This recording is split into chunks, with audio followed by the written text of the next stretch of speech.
কলকাতা টিভিতে আপনাদের সকলকে স্বাগত। আপনাদের সঙ্গে রয়েছি আমি অঙ্কুর। ফের মুর্শিদাবাদ জেলায় কংগ্রেসের শক্তি বৃদ্ধি করলেন অধীর রঞ্জন চৌধুরী। কংগ্রেসের প্রাক্তন প্রদেশ সভাপতি অধীর রঞ্জন চৌধুরীর হাত ধরে বিপুল সংখ্যক তৃণমূল কংগ্রেসের কর্মী সমর্থক যোগ দিয়েছেন মুর্শিদাবাদে। শুধু এটাই ঘটনা নন, যারা যোগ দিয়েছেন তারা কিন্তু গুরুত্বপূর্ণ। কারা, কিভাবে, সেটাই আপনাদের জানাবো। এর আগেই কিছুদিন আগেই বড়োয়ার যে পঞ্চায়েত সমিতি, সেই পঞ্চায়েত সমিতির আমরা দেখেছিলাম দখল করেছিল কংগ্রেস। এবার ধুলিয়ান পুরসভা, কংগ্রেস নেতৃত্বের দাবি চেয়ারম্যান এবং তাকে অপসারণ করার পর ওই পদটি খালি ছিল এবং ইনজামামুল ইসলাম হঠাৎই সেই পদে খায়রুল ইসলামকে বসিয়ে দেন।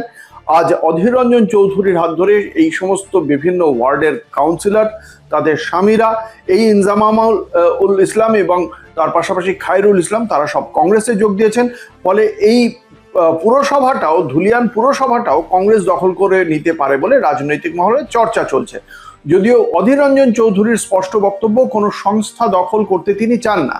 তার বক্তব্য, অনেক কংগ্রেস কর্মী ভুল করে তৃণমূল কংগ্রেসে চলে গিয়েছিলেন, কিন্তু সেই দলের দুর্নীতি এবং অন্যান্য বিষয় দেখার পর তারা যদি আজকে বুঝতে পারেন যে তাদের ভুল হয়েছিল, তাহলে তাদেরকে ফিরিয়ে নেবে কংগ্রেস। এবং সেক্ষেত্রে কোনো সংস্থা দখলের উদ্দেশ্য নেই কংগ্রেসের।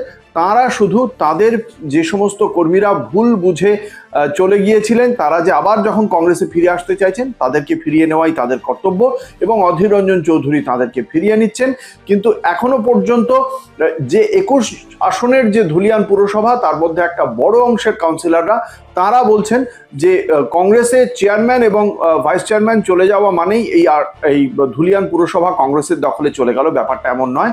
তারা বলছেন এই বিষয়ে অনাস্থা প্রস্তাব আনবেন এবং হাইকোর্টের দ্বারস্থ হবেন। আইনি প্রক্রিয়া কি হয় সেটা পরবর্তী বিষয়, কিন্তু এই মুহূর্তে ধুলিয়ানে পুরসভার চেয়ারম্যান, ভাইস চেয়ারম্যান সহ বেশ কয়েকজন কাউন্সিলর এবং তাদের স্বামীরা, সমর্থকরা যেহেতু কংগ্রেসে ফিরে এসছে, এটা একটা গুরুত্বপূর্ণ সাফল্য বলেই মনে করছে প্রদেশ কংগ্রেস। দেখতে থাকুন কলকাতা টিভি, রাত দিন 7 দিন।